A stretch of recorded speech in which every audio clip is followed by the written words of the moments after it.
Hello and welcome to Sports by Compian, episode 69. Very, very special episode. Some would say more important than the episode 100 that is still to come. Because it's episode 69, man. You know, we don't have to explain it. It's important stuff. And that is why, people, we have brought you the best guest we possibly could for this very special episode. We will get right to him. Before that, though, of course, my co-host Dan Gill is in the house. Dan, how are you today? I'm great. This is the makeup of the alluded lost episode that we've referenced over the last couple of weeks. So nice to ride the ship. Here we are. We're very excited about it. No further ado, the current coach of the Rockford Ravens has been the coach for many, many years, has tried to retire, won't allow it because he's just too successful of a coach, Dan. 9-3 head coach of the Rockford Ravens, Paul Jentz, in the house. How are you, Paul? Doing great. Thanks for having me again. Absolutely. We are stoked you're back. Just to, go ahead and recap. I mean, obviously, when we had him on earlier, we did recap the Ravens season, which we'll do again for you fine folks. We also had some Midwest rugby going on. The playoffs are already pretty much set. They're at the final right now, so we'll discuss that briefly, as well as what you can see pulled up in our left graphic here. The women are headed down for this following weekend to play an all-star game, as Emily Hudak alluded to in our previous episode. Don't miss it, Midwest Series Women's Rugby. But anyway, without further ado, guys, make sure you subscribe and all that kind of good jazz. We'll also be covering some NFL action. Let's hop into it. Paul, this season, this year, Rockford Ravens wraps up with a 9-3 record, 5-1 in the spring, 4-2 in the fall. Some huge wins on the board for the boys. Obviously, the biggest one in the spring was a team that made it all the way to the semifinals with the Wisconsin Rugby Club, and some big wins in the fall, including a win over Lake County and the Blaze. So, what do you think about this overall output from your team? Well, I mean, we had obviously a very successful both spring and fall season, in my humble opinion. The one thing that I really hated was that Peoria didn't make the trip up the last game of the season, so we did win by default.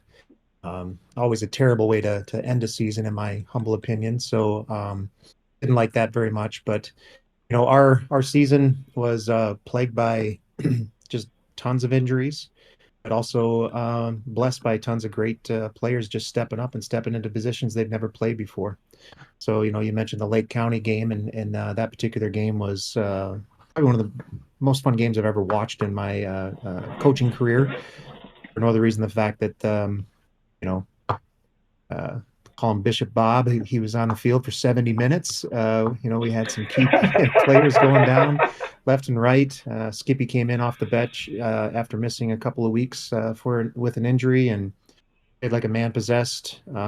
Steven, yourself, you had a winning try. I mean, all of these things were just a fantastic thing to watch. So lots of bright spots in a season that we could have just fallen on our face with all the injuries that we had. Yeah, like you said, I think it was definitely the story of players stepping up to roles that, maybe they didn't think they had it in them to play. We had some huge rookies come in this year, and we had some guys who are in their second and third year really step up to the plate.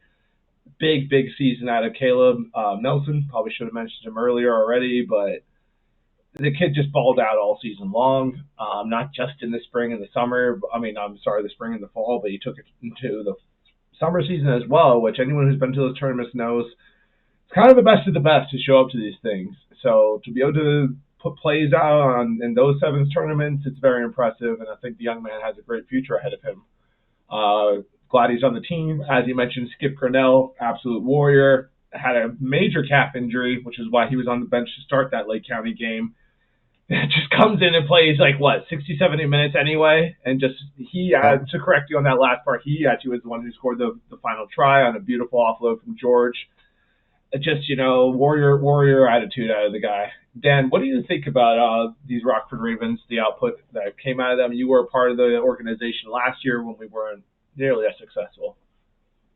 Yeah, no, I mean, we had talked about it before. Like, it was kind of like growing pains from what we talked earlier in the season with a lot of rookies in the spring and then into the fall. But I mean, it seems like people gelled pretty well, and like you said, people found their roles and really stepped up where it's needed. You guys lost a lot of heavy hitters and some veteran presence. So, like, you said it was easy to potentially fall on your face and kind of be like, it is what it is. But people rallied up and got what needed to be done. And I think it's a bright spot. Like you said, you had some big wins, but if you were able to hold together through this, let's see when those guys get that second, third, fourth year under them. Absolutely. We had just an absolute heartbreaker against the Woodsmen, obviously. But I think the whole theme of the entire season was defense. Our defense was just absolutely stellar. I can't say enough about that, and it's not something we really work on a lot at practice because you only get 24 guys at practice. I can't have you guys tackling every single practice because I can't afford to get people hurt. Yep. Right. So we just don't have the depth that's necessary to really put our heart and soul into a lot of that stuff. So that's just natural ability that guys are able to step up, not afraid to take on those runners one-on-one. God bless Mike Beiswanger back there at number 15. The guy is just he's what a great player. And kid's got so much heart, and he's not afraid to stand in front of anybody and slow him down and give everybody else a chance to catch up, hopefully on that play. So I can't tell you how many times our defense was awesome. Absolutely. I can't tell you how many times I've been running down the field, hoping to God that Mike can make a tackle, and he does. Nine times out of 10, he's going to make that tackle. There's a couple that get by him, but it's a rare and far between. Would absolutely agree. Theme of the year was absolutely defense, and I firmly believe defense wins championships. It's been proven time and time again. We look at the World Cup game that just wrapped up. South Africa won that purely by defense. They kicked 4 goals, 4 penalty kicks. That's it. Like, they couldn't get in the try zone, still enough to win against a talented New Zealand team. So, you can make tackles, and especially in this division, they're going to mess up on offense, and we're going to get the ball back. So, it's good stuff.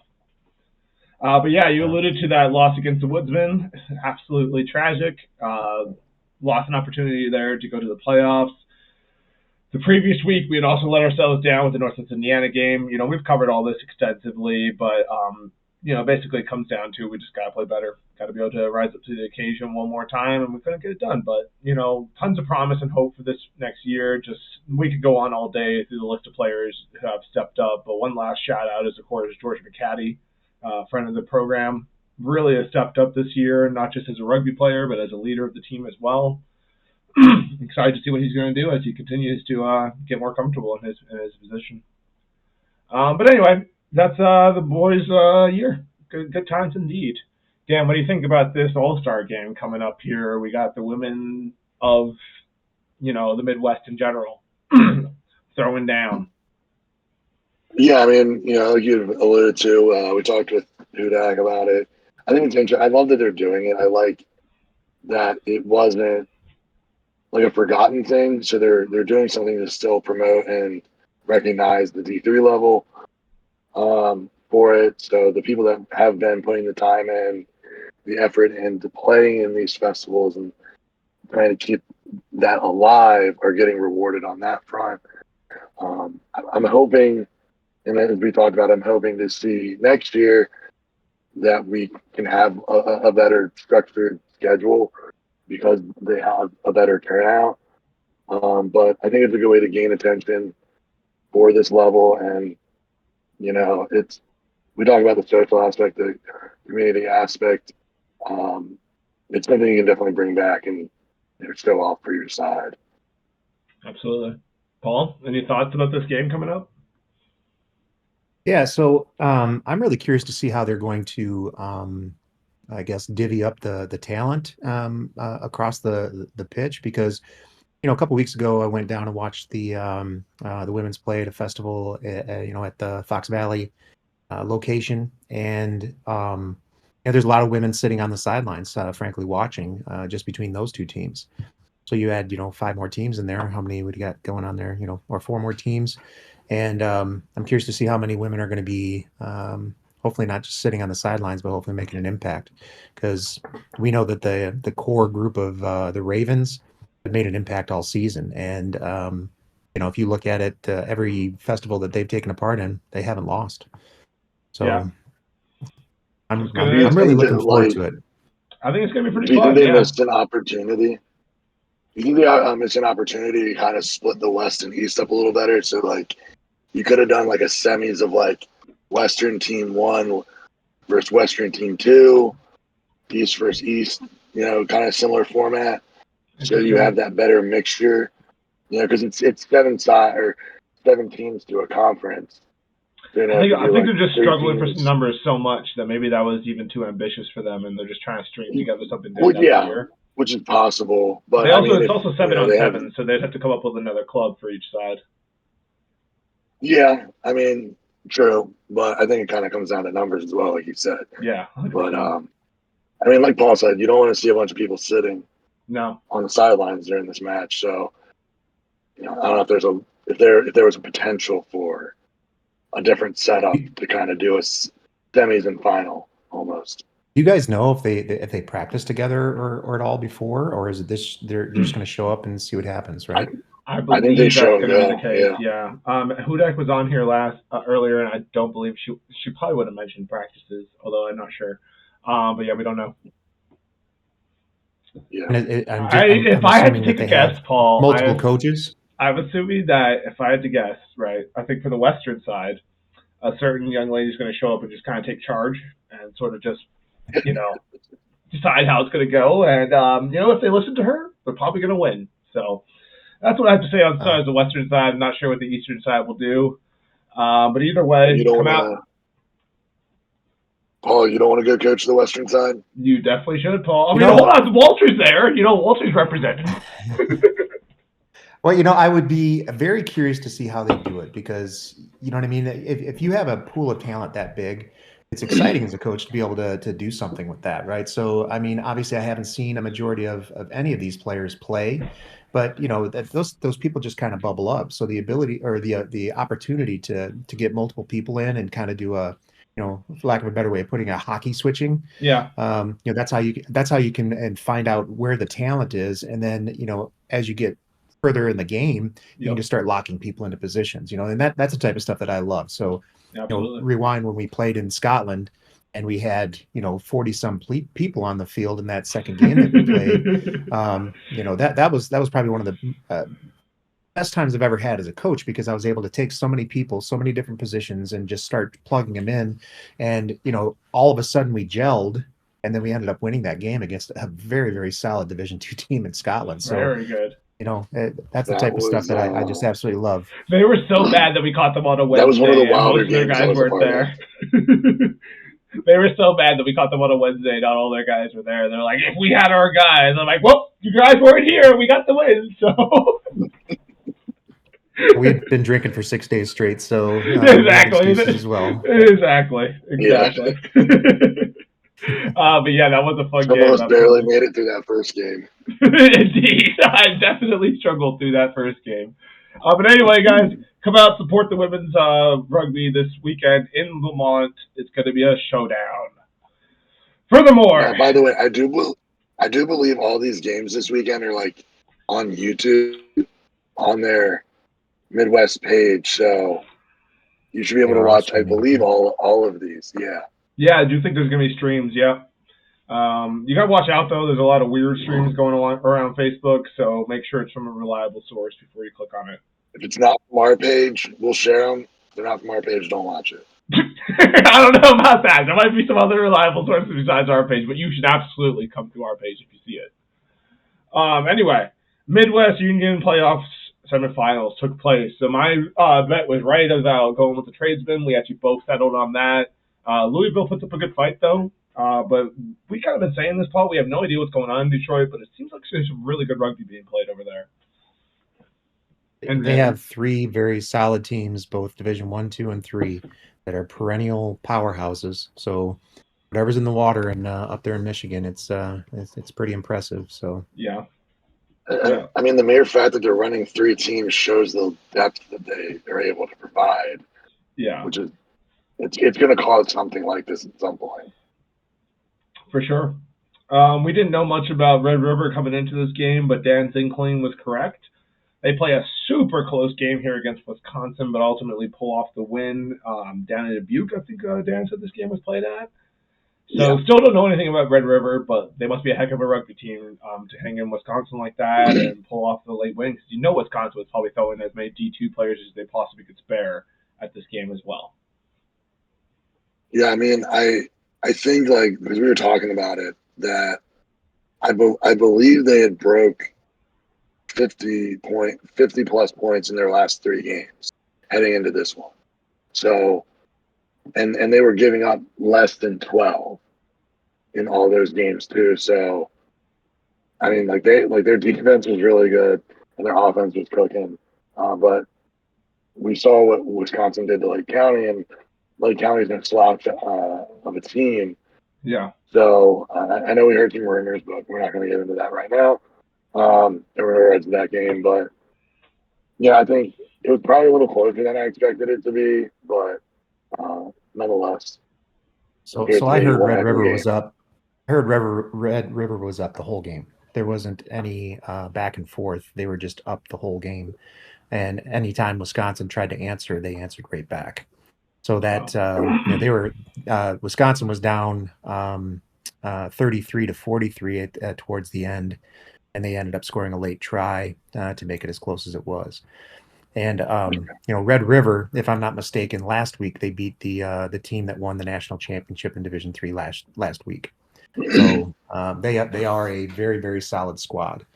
Yeah, And they beat Rochester the week prior, But, and they blew them out of the water. It's 53-0. Yep. Interesting.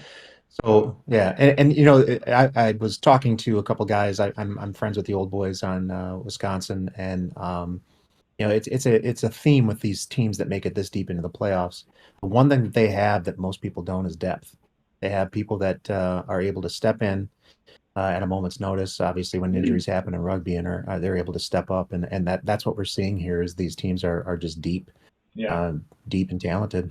So, Well, I don't think it's any coincidence that, like, besides like teams like Lake County, you're seeing most of these teams that get into the playoffs have multiple teams, whether it be a D2, a D1, or all three, and even a D4, like in the case with the Riot.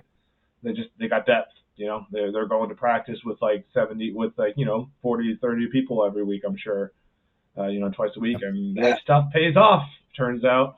Now we were talking about this the other week, and I don't know if you, Paul, can shed a little better light on it than I think our understanding was, but like, have you been playing like D2 all year? What's the rules in terms of, you jump down to D3 for that game? What's the rule for roster submissions, and do they look into where you've played all year, stuff like that? So you don't build like a ringer team if your D1 team gets knocked out. And Paul, I'll preface How's by that kind of saying supposed to go? what we heard was, Wisconsin Rugby Club had a lot of D2 players in there, but also even a player from, Green Bay. Green Bay. D3 Green Bay, and he was approved the night before, which goes against Carfu's own rules about allowing that kind of thing. So that's why we were kind of curious about this. I mean, that's what stemmed, but if we're, it also comes to about the depth of a program. It shouldn't matter though. Right. Well, I mean, the way it's supposed to work is that if you play a quarter of your games at a higher level, you're not allowed at that point to drop back down. So it's 1/4 of your games. The other rule is you are supposed to have played at least one game or been on the roster of at least one game for the team that you are playing for in the playoffs. So if that didn't happen so if that didn't happen, then that was a special exception that for whatever reason the Midwest allowed that to happen. And these are always the questions that we have because we don't really see what happens behind the scenes with these guys. They pop up every now and then.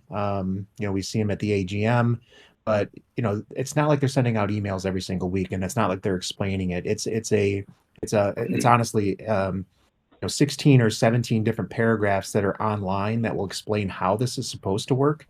But then there's these little caveats in there that if you do this by a certain time, then we may waive it. So I don't know. I just think it it could be very unfair for a team like us who have one team, will only ever have one team.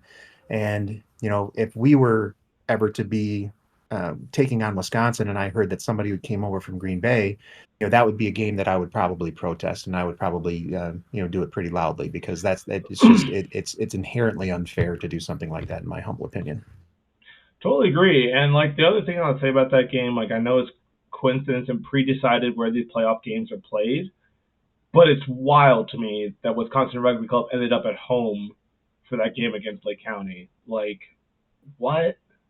That just seemed too crazy to me. Plus all the shenanigans with their D2. I didn't like it. I'm not taking anything away from Wisconsin Rugby Club. They're obviously a fucking quality rugby team.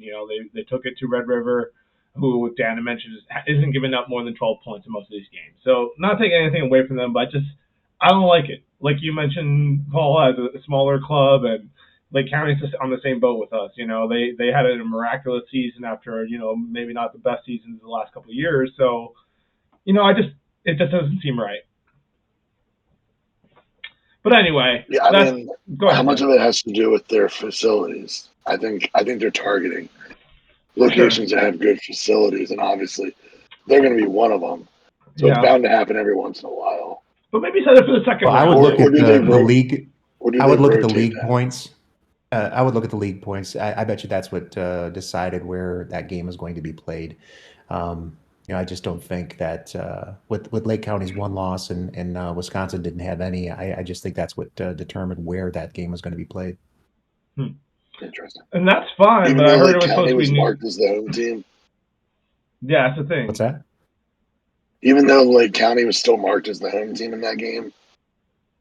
Yeah, and again, that I think that right there is just a testament to what you said about the facilities, because there's really nothing quite like what Wisconsin Rugby Club has, and then in turn, talking about down there in Lamont with the Blaze, just the multiple pitches with the scoreboards and those types of things, and bleachers and all of that. It's really, really hard to compete against that stuff. So yes, I think they probably threw them a bone as well. I think they have like a pretty good broadcast production as well. Because I was watching the game on YouTube, and how many teams can have commentary during their match? I mean, the one guy commentary bouncing off to, yeah, dude. They had commentators. That's fancy. Funny, the one. We had commentary in our videos too, Paul. Remember that one that Will decided to make some nice comments? Oh yes, I think they heard him from space that day. So. Well, when don't you hear Will from space? Exactly. But anyway, so that's the semifinals. We have what's it called, Red River versus Tradesman for the final here. Who you guys got? I don't know much about either one of these teams, but in my gut, because I know Wisconsin probably better than anything. If they were able to beat them and stay up that whole game, I'd have to say Red River is probably where I'm going with. You might be right about that. Yeah, I think I'm gonna stick with them, even though they didn't score as much as they did. And obviously they let up more than they normally have. The Tradesmen weren't really putting up very many points themselves. I'll stick with Red River. Yeah, I'm probably gonna make the smart bet here too. I do want to go Tradesmen. Screw it, I'm going Tradesmen. They got this, man. Let's go Michigan Rugby. But anyway, that's the Midwest Rugby Finals coming up this weekend. Get excited, but we will not be watching that because we're supporting the women. But moving on to some NFL action. So it started off Thursday Night Football. The rookie himself comes back down to earth a little bit. What am I looking for? Will Levis? Yeah, right? Yeah. I don't know why I was struggling. But yeah, so Will Levis comes down to earth a little bit more against a very tough Pittsburgh defense. I don't think anyone holds it against him too much. And Pittsburgh does their thing, finds a way to get a win, and a much-needed one for the Frankie bet. So we're all happy to see it. What do you think Yeah, about I this mean, one, boys? I took the Titans in this game. Yeah. I thought having Minka Fitzpatrick out in that secondary was going to be more of an issue for them.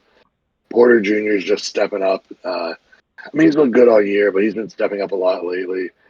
And yeah, they were also making their play calls very obvious. You know, when it's first down and you take Derrick Henry off the field, it's kind of like a no-brainer that you're going to pass it, and then you bring him back on, take Hopkins off. It's like, oh, they're going to run the ball now. So, you know, when you basically hand him your playbook and tell him what you're going to do, it makes your day a little easier. Yeah. So And Malik Wells comes on the field. I wonder if they're going to run it.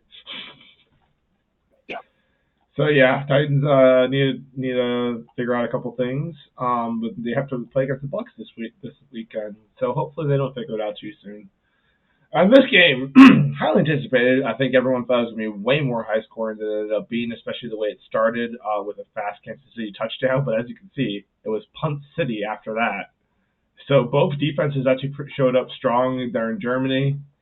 Yeah, Tua just can't seem to get it done against the good teams. Is it too early to say this? Probably, but so far he hasn't. I mean, he's 0-3 on the season against teams above 500, so it's going to make the back half of that season really tough. On another note, what do you think about this Kansas City offense, Paul? Do you think they're having issues, problems? Well, I mean, we said this in the one that didn't record. It seems like every week or every other week they're either up or down. It's like you either get feast or famine with this team, and it's you can't really. I mean, did they even cover this game? I don't think so. I mean, No. I'm not really sure. I think they're the spread was probably 8 or something like that, and it just seems very odd that they should have a high powered offense. Now, Travis Kelce, of course, had a wonderful game and set the what is he the most yards now for any Kansas City tight end. It still is a fun offense to watch, but it just seems like they keep breaking down every other week. Well, they don't have any Yeah. receivers. Like they're still talking about like this rookie they're hoping is going to step up for them. Like it just seems like a breakdown. Like ever since Tyreek Hill left, and like even when they had Tyreek Hill, they had nobody else really. Like how hard is it to find a good receiver in the NFL, guys? Well, and the other thing that our buddy Cedric will never admit is I think there's a part lost with them losing the enemy, calling their offense. The Commanders. Yeah. I'm not saying they're anywhere near the Chiefs level, but like there's been an uptick in the Commanders since the enemy's taken over their play calling, and you've seen a regression in the Chiefs. So like how much of that is a factor that whoever's doing the play calling now just doesn't mix it up well enough for them. That's I think a unaccounted factor for that. I also did hear a funny thing about this game. Apparently, the Chiefs requested the Dolphins for this game because it would have been the first game that Tyreek Hill played at Kansas City since leaving. And the rumor was they requested it so he didn't get booed. Kansas City fans. How true it is, I don't know. The guy put in a lot of phenomenal years for him, so I would like to think they wouldn't boo him, but Kansas City's going to Kansas City, so. That's true. A very tight game here. Minnesota gets it done against Atlanta. They continue to look decent. Despite losing Kirk Cousins, Mr. Dobbs steps in, doesn't even know his teammates' names, but he throws the ball to them for a touchdown. And that's all that really matters, right, Paul? Right. That poor guy. He's just having a stellar year. Kirk Cousins and there's his Achilles. You wonder what the hell's going on with the turf on some of these fields out there. You know what I mean? Seriously. Crazy.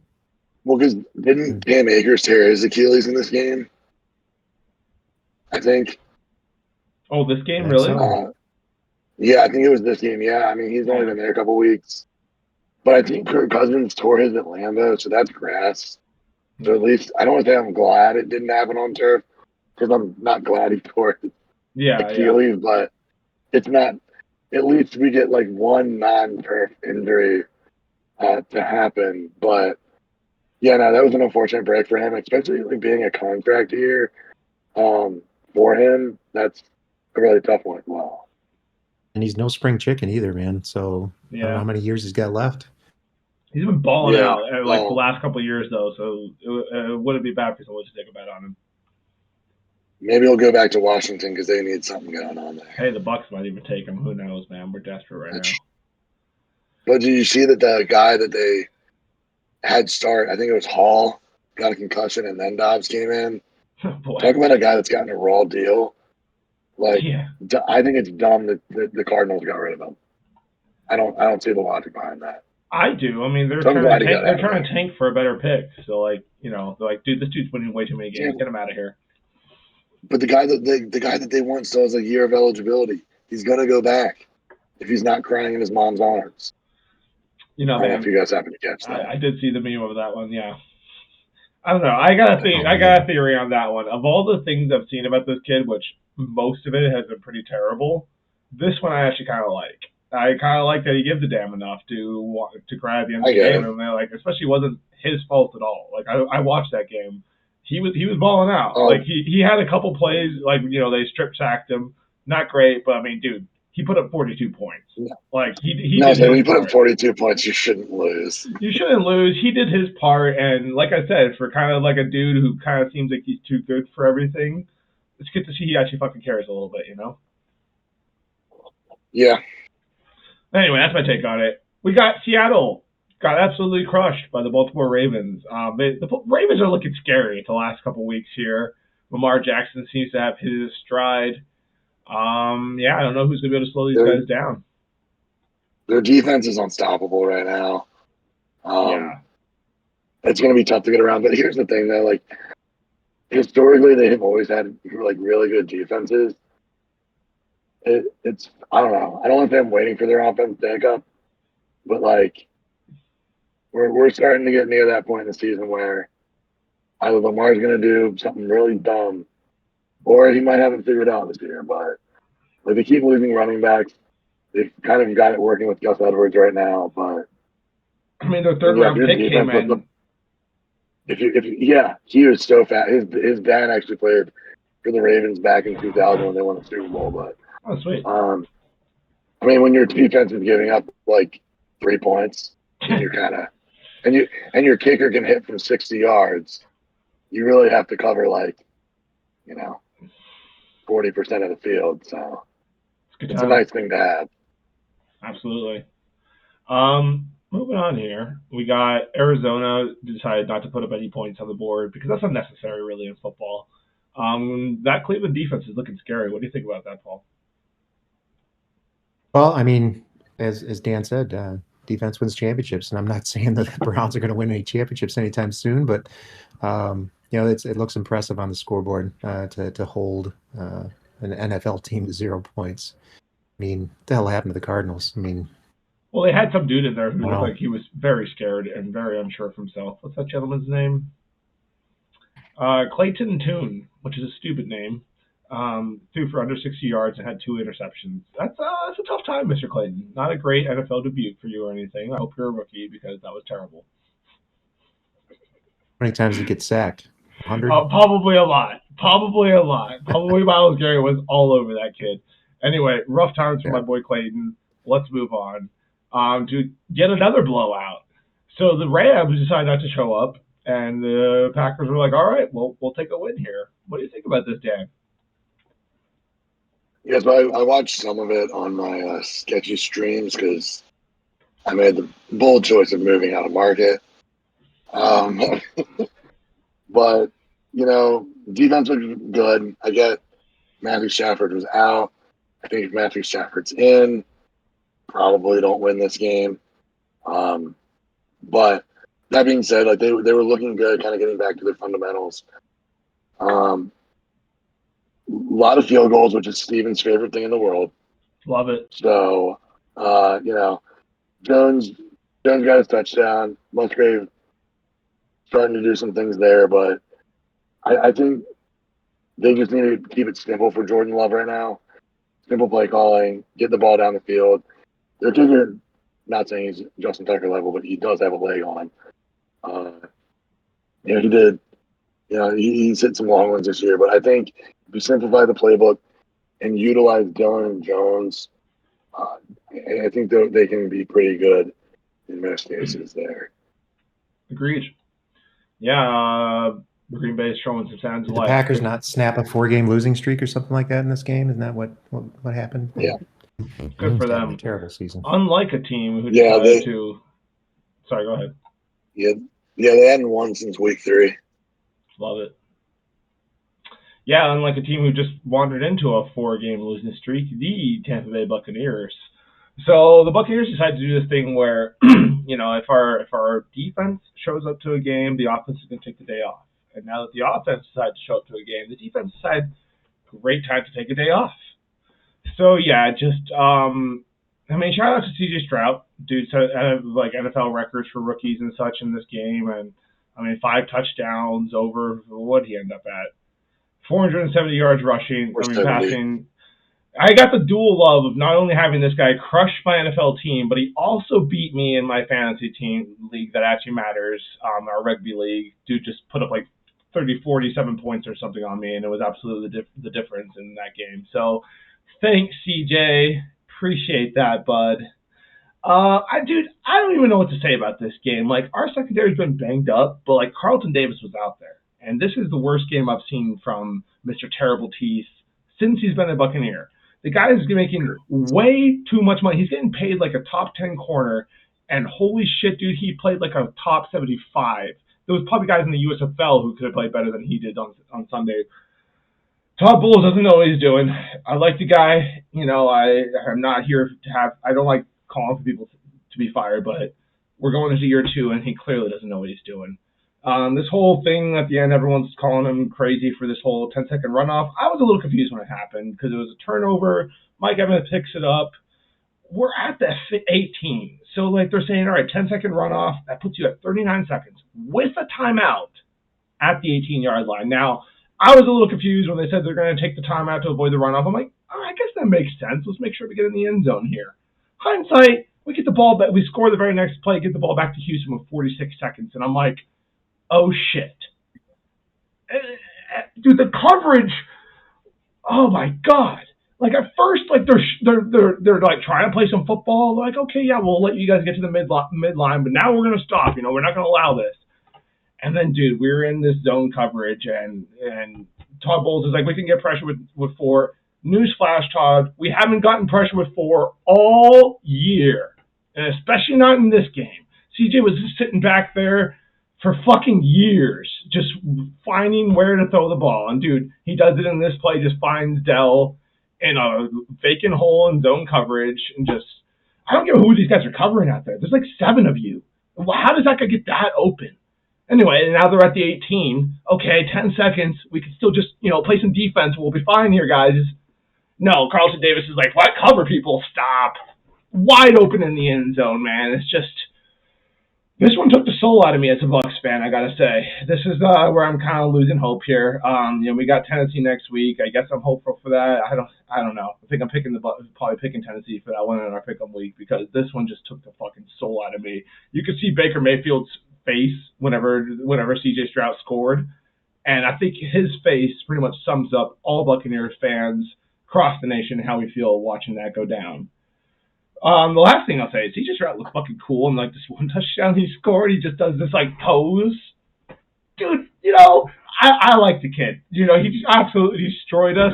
But that is on Todd Bowles and our secondary.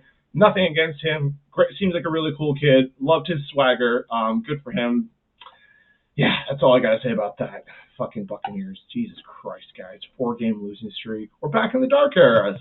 Just get Mike Evans his 1,000 yards. If you do nothing else this year, just get him his 1,000 yards, you useless twats. Anyway, the Commanders pull off a win here. I did take the Patriots for this game, Dan, and when I look back, like I was watching the score, and I'm like, the Patriots were up early, and I'm like, it still seems stupid. And I look at my picks, and I'm like, oh shit, I picked New England. What was I thinking? Why would I pick Mac Jones to do anything? I think it was because Corey said that Bill Belichick had never lost to Washington. Maybe. What do you think about this, Paul? No. Is Sam Howell for real? Well, both of these teams, I haven't watched either one of them enough to really give a great insight, but the Patriots are obviously struggling, and I don't know how the Commanders did it, but there you go. I mean, I don't know. Yeah.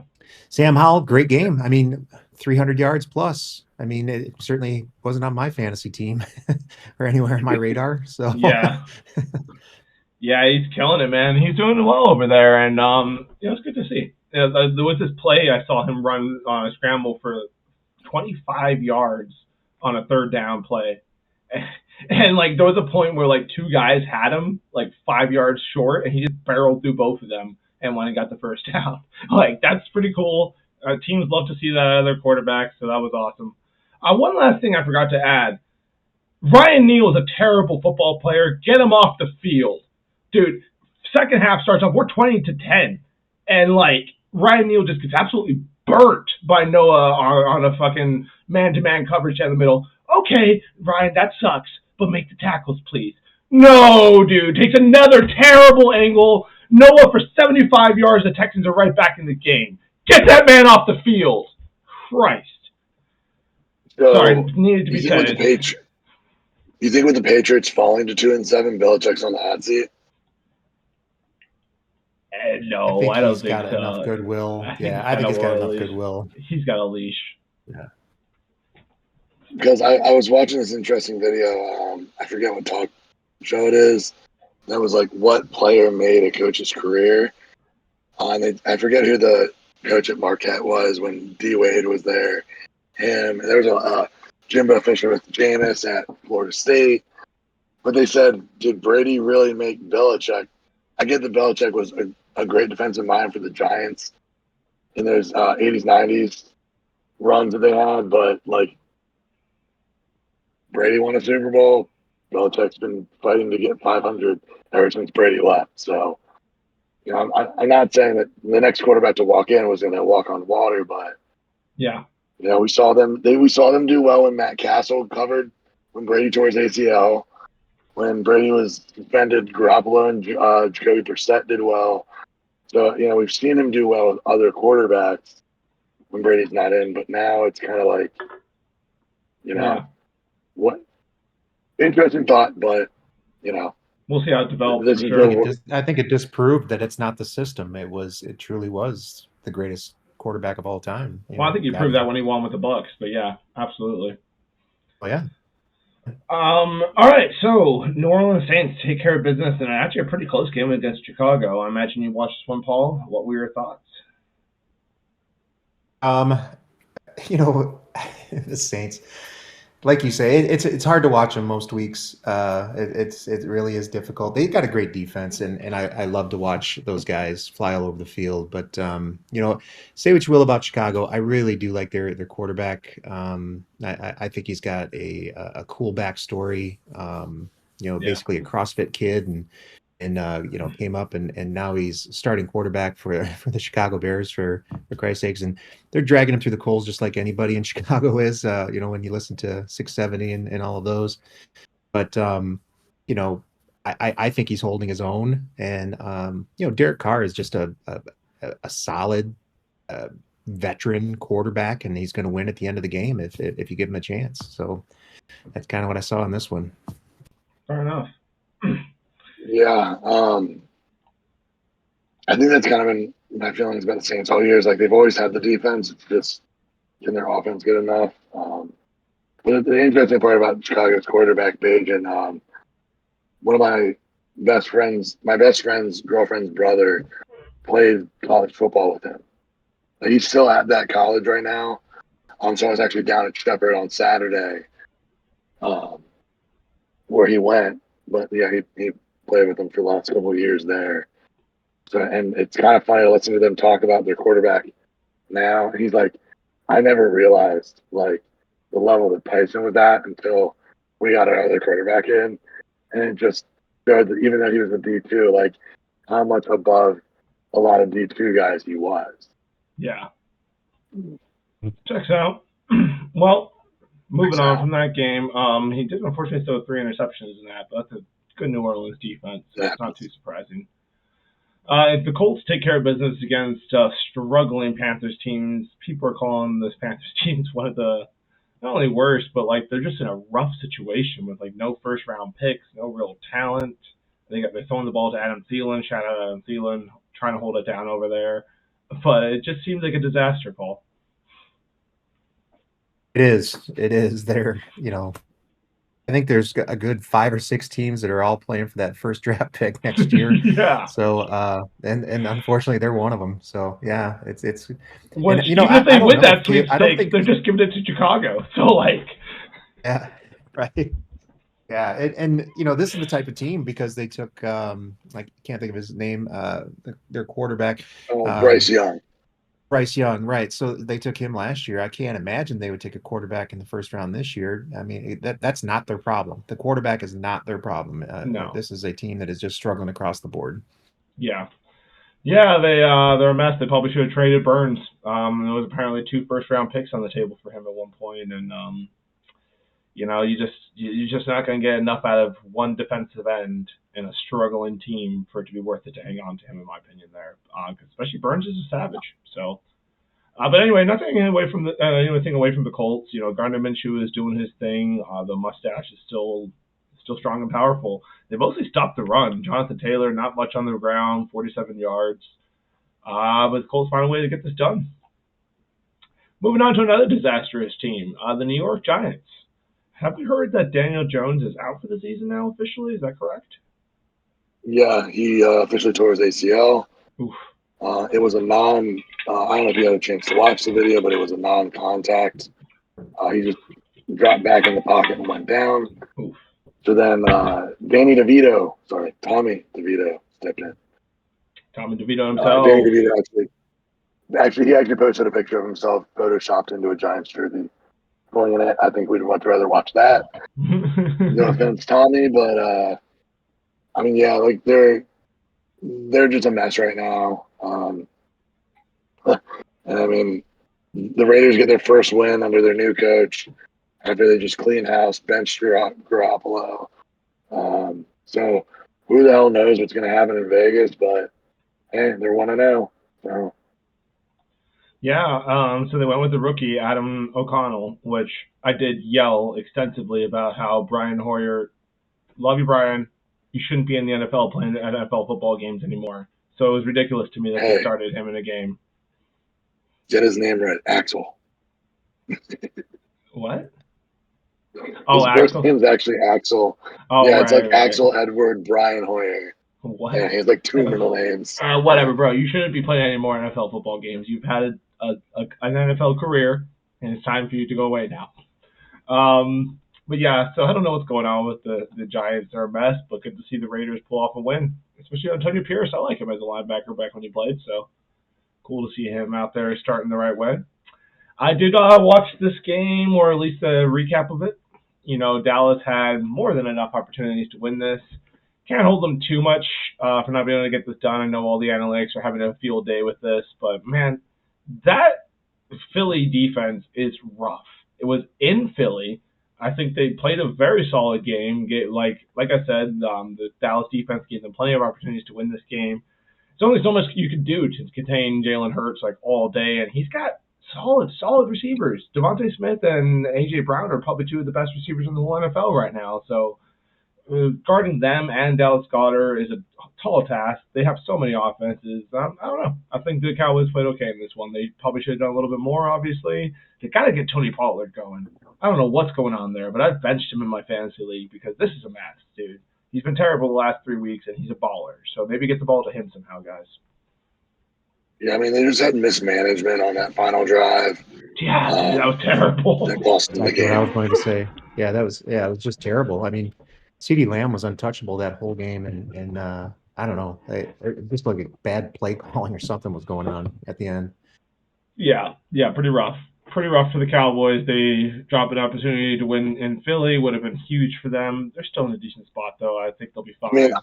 I mean, I still think they're going to be a playoff team. I wouldn't count them out of that. Given how weak the NFC is, kind of in general, I think they'll definitely still be a playoff team. So Buffalo failed against Cincinnati.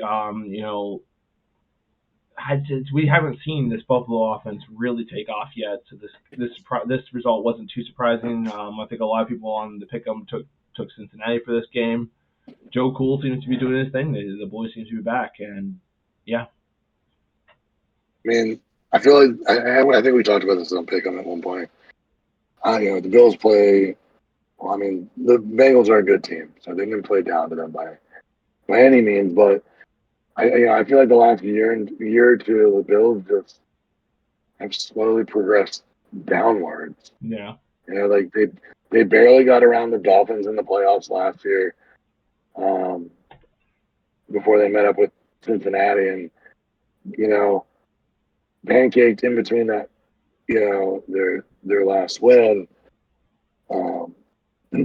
Sorry, to the Bills. Well, they beat Tampa, but prior to the Tampa game, they had lost to the Jags, beat the Giants by 3, only scoring 12 or 14, and then lost to the Patriots. Like, they can't get anything going.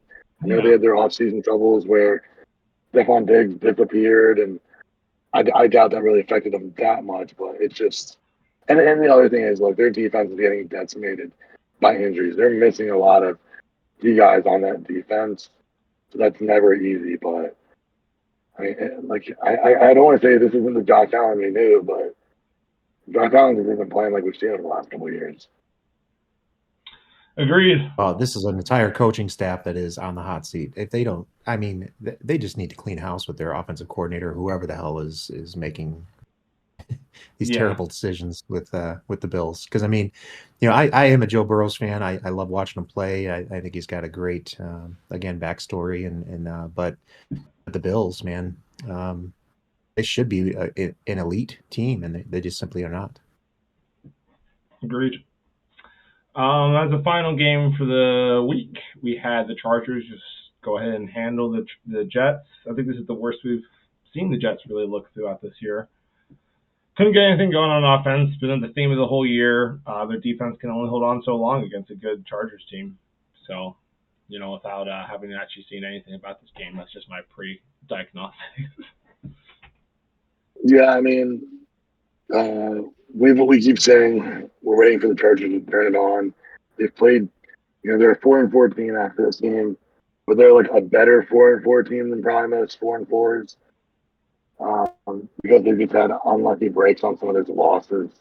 So I think, another team, another staff that's on the hot seat, because Brandon Staley has definitely mismanaged them over the last couple of years. It cost them getting into the playoffs, and then obviously in the playoffs last year with the Jaguars game. But Herbert is starting to hit his stride again.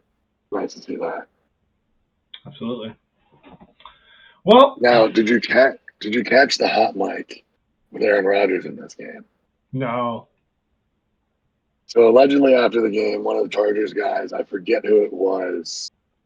I think it might have been Darius Davis. Kind of asked him when he's coming back, and he said a couple weeks. So, because I rabbit holed today, so I apologize. So I was like reading about that, and they're like, "There's no way." Everybody's like, "There's no way he's gonna be back in a couple weeks with an Achilles tear." And then apparently on the Pat McAfee show today, he kind of rolled back his comment and was like, "Oh, it's more of a tongue-in-cheek thing." But they were talking about, so then this is where the rabbit hole hit. So it's like a conspiracy theory thing on Dan Le Batard, which I can't stand that guy, but they're kind of onto something a little bit that, as we talked about with Kirk Cousins, like he's no spring chicken, and that can kind of derail a career with someone at his age. Rodgers is 39, and it typically takes someone 9 to 12 months to recover from a torn Achilles. It's been 46 days since the surgery and 54 days since the game had happened to him. And he's claiming to be coming back in a couple weeks. By the way, sorry, it was Derwin James, not Darius Davis. So this is where the interesting conspiracy theory happened. I was wondering where we were going to get to. What? I was wondering where we were going to get to the conclusion of this. This is a good one. So some people think is he's not actually injured. Because you're like the force that he's throwing the ball with, he feasibly shouldn't be able to put that pressure on his leg or on his Achilles. Because they showed him out there at the 50, throwing 50, 55 yarders like it was nothing. So someone said, what if this is like the Michael Jordan conspiracy theory of where he retired and went to play baseball, where it was the NBA's way of saving face with Jordan over the gambling system, that what if Rodgers violated the substance policy with his dark retreats and ayahuasca stuff? So he's really been suspended, but they're playing it off as an injury. So it looks good I on the watched that thing NFL. snap on video. There is no way he's I not know. injured. Dude, what the No, hell? I know, and that's All right, what I said. That's we what got. I said. But like, I can't with the this. fact We that- got to move on. We got to wrap up the episode. What? the fact that like the fact that he's gonna come back and like, Dude, you know, it's even if he such, came back who in December, knows? like, It's a rumor. that's Whether or not he's unreal. actually coming back, it's a one thing you said to some player. You hopped I down a know, rabbit like hole I on said, this one. he channeled it back. Oh, 100%. You hopped But, down a rabbit hole on this I one. have heard way better stories, Dan, and that's. Oh, I know. But I was Not like, on that's board on just that like, no, like I said, the guy that started this rumor, I cannot stand. Great. Well, thanks for bringing it up. He public balloted his baseball Hall of Fame, so that's why he got removed from the Cooperstown voting system. But That was great. So he's a Yeah, no, baseball guy weird. on top of everything. Terrific. oh, get out of here! Wait, we get to talk baseball today? No, we're wrapping up the episode here. Okay. Great counsel to the Cubs, man. Great counsel to the Cubs. Look, he admitted that he would have talked to baseball if they could still hit catchers like they used to. That's the only way they would have talked about it. That is But true. no, I we did say didn't. that at one point. But overall, it's just such a boring sport, guys. I don't get it. But anyway, You don't know the finer arts of things. Okay. Oh, best sport. Best sport. All right. Well, let's not talk crazy. Okay, we've already had one crazy theory thrown in here. We don't need to start saying baseball's the best sport. That's just all right. Anyway, thank you to our special guest. Thank you for everyone paying attention to our beautiful episode 69 of Sports by Compian. We appreciate anyone watching this show. It's a lot of fun for us to do. We love having guests like Paul on, be able to talk rugby, talk some football. We love the amount of effort that Dan puts into this show. He really does fucking carry it for us. So shout out Dan. We just hit 100 listens on Spotify. So anyone following us out there and listening to it on Spotify, thank you. Please keep it up. We're at 12,000 views on our Facebook or on our YouTube page. That's right. That's right, people. We're coming up in the world. We appreciate every one of you. Continue to like and subscribe our content and share it with your friends and family. Sports by Compian. Out.